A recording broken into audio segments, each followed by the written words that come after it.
আসসালামু আলাইকুম বন্ধুরা, কেমন আছেন সবাই? চলে এলাম ইমিগ্রেন্ট কিচেন নিয়ে আপনাদের মাঝে। বন্ধুরা, আজ আমি আপনাদের দেখাবো দুধ চিনির মিশ্রণে নারিকেল পিঠা, যাকে আমরা গ্রাম বাংলায় বলি পুলি পিঠা।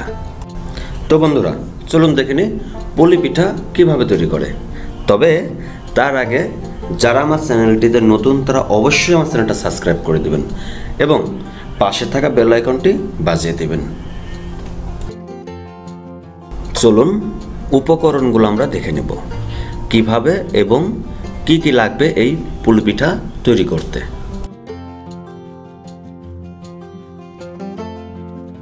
বন্ধুরা, এখানে 1 কাপ নারিকেলের ঝুড়ি নিয়েছি। এটা সৌদি আরবে বা যে কোনো প্রবাসী ভাইরা যে কোনো জায়গায় পাবেন। এটা প্যাকেটজাতকরণ থাকে, এটা ইন্ডিয়া থেকে বা বিভিন্ন দেশ থেকে বাংলাদেশে থেকে আসে। এটা হচ্ছে সেই 1 প্যাকেটের ঝুড়ি। আপনারা মনে করবেন না যেখানে কম আছে। এই 1 প্যাকেট ঝুড়ি যদি আপনারা চাল দেন তাহলে আশা করছি 1 কেজি থেকে 1.5 কেজি আটা আপনারা তৈরি করতে পারবেন। আর এই যেখানে দেখতে পাচ্ছেন চিনি, এই চিনিটা আমরা পরিমাণ মতো দেব, মিষ্টির পরিমাণ মতো। বন্ধুরা, আবারও আমি মশলা হিসাবে নিচ্ছি। এখানে দেখেন মশলা আমি খুব বেশি কাজে লাগাবো না এখানে, যেহেতু ঝুড়ি রান্না করতে মশলায় 3টা আইটেম হলেই এনাফ। আমরা যেহেতু প্রবাসী, এখানে অত ঝামেলা করার মতো ক্ষমতা আমাদের নেই। তো দেখতে পাচ্ছেন এখানে 7 থেকে 8টা এলাচ নিয়েছি এবং 4 পিস দারুচিনি নিয়েছি, 3 পিস তেজপাতা নিয়েছি।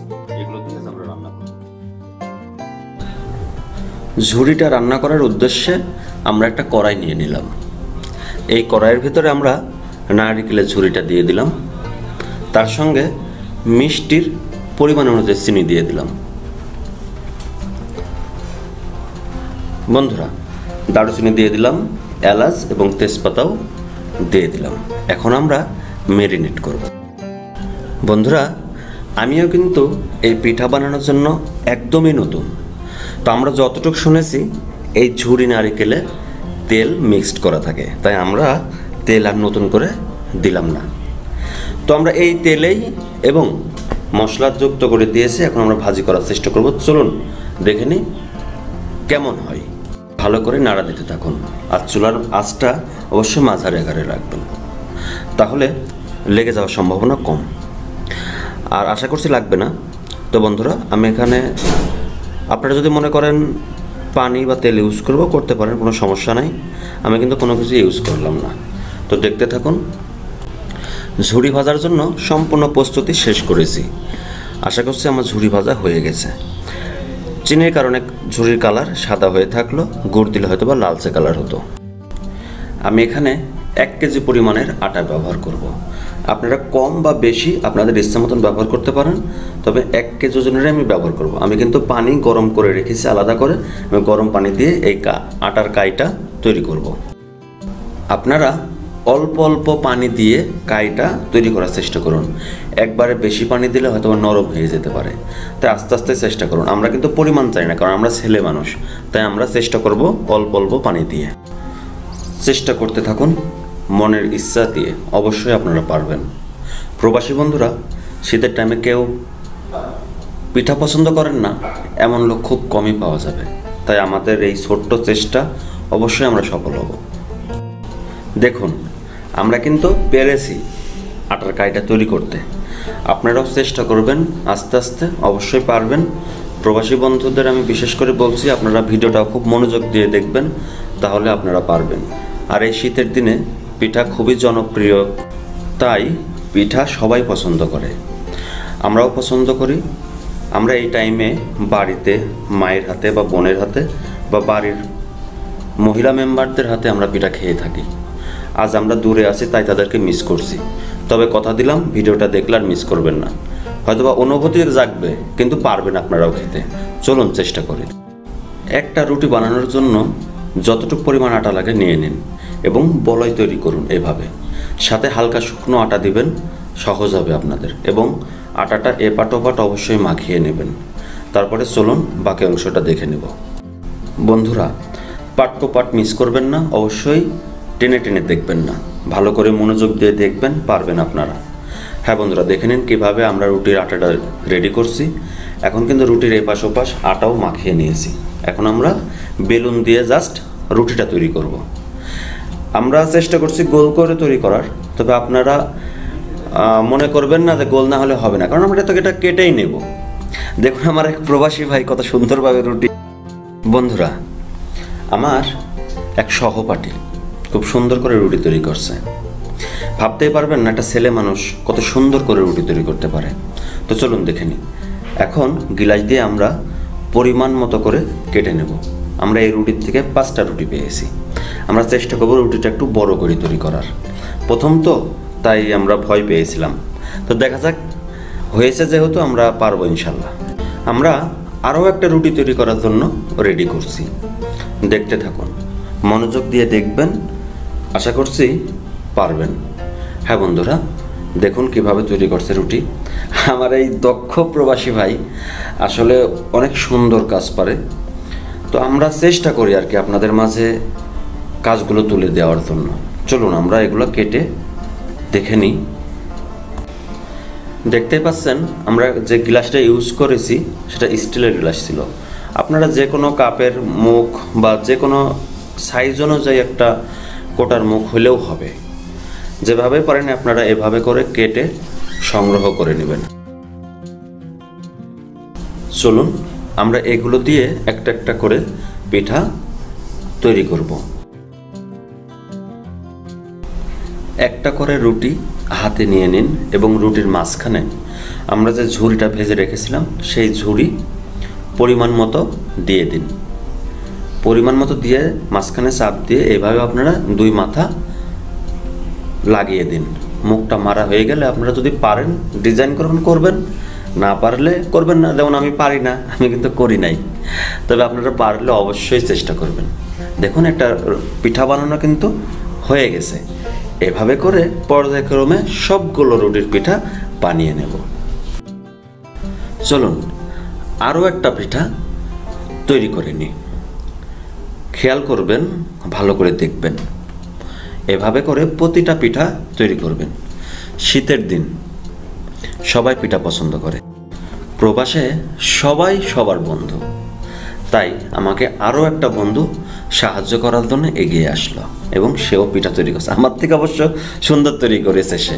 তো চলুন দেখে নিই। দেখুন এখানে অনেকগুলো পিঠা তৈরি করে আমরা রেডি করে ফেলেছি, আরও তৈরি করব। চোখ রাখুন আমাদের ভিডিওতে।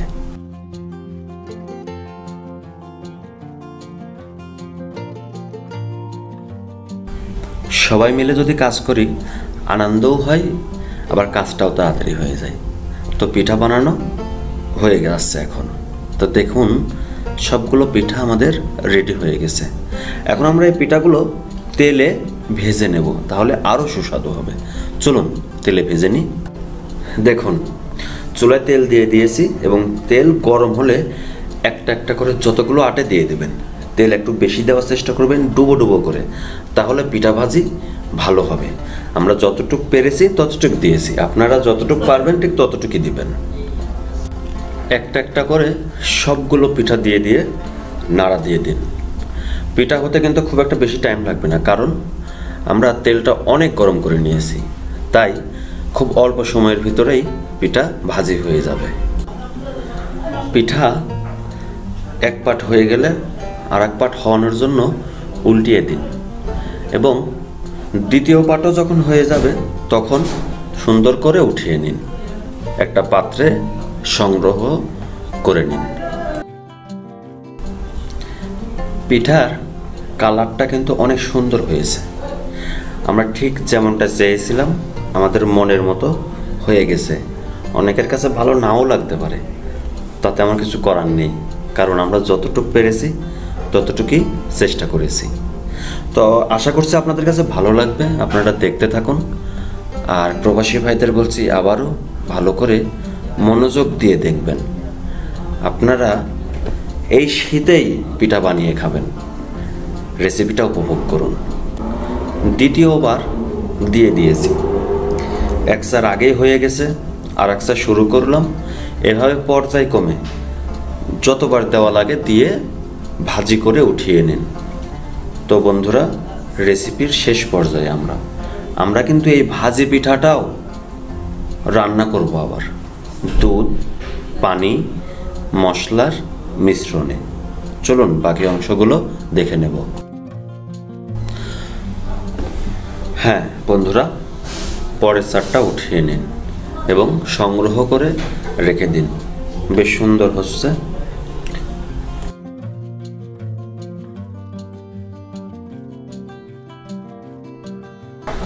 ভাজি হয়ে গেছে। দেখুন কতগুলো পিঠা তৈরি করেছি। এভাবে সবগুলো পিঠা ভেজে উঠিয়ে রাখুন। পিঠা ভাজি হয়ে গেছে, এখন রান্নার জন্য রেডি হব। দেখুন এখানে আমি একটা কাপে চিনি নিয়ে নিয়েছি, পাশাপাশি মশলা নেব। মশলা কিন্তু আগের মতোই দারুচিনি, এলাচ এবং তেজপাতা নিয়ে নিলাম। চিনিটা অবশ্যই মিষ্টির পরিমাণ অনুযায়ী নেবেন।